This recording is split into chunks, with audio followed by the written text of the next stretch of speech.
I was pregnant in 1987, and it was out in Wyoming, and I went full term and started in labor. It was on the weekend.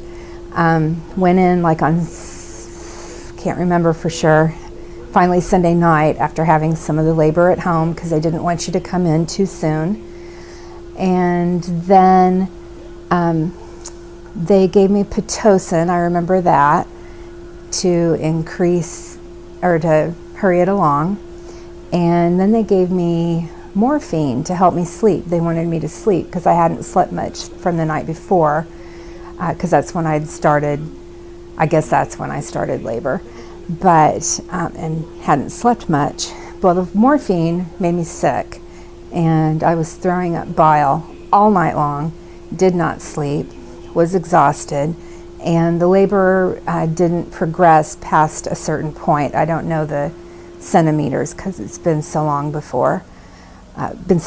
since then, but ended up having an emergency C-section after trying and trying to deliver naturally, and that was successful. I do remember at the time in 87, the medical industry was now turning against C-sections and pressuring doctors not to perform them, and telling women they didn't need to have them.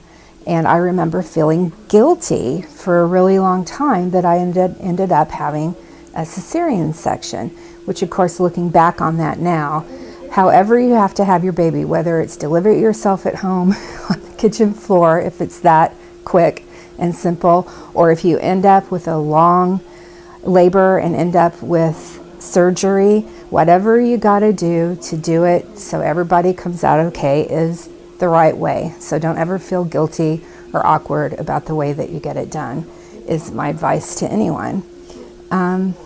I think that's pretty much it. I remember though, after the C-section, we weren't living near family, and you know, when you're young, you think you can do it all yourself.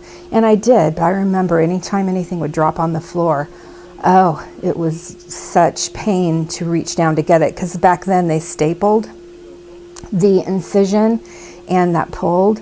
And so if you have someone, you know, that has a C-section, they don't really think they might need help, but maybe you should just go ahead and help them anyway, because it is, I think, a pretty major surgery to recover from.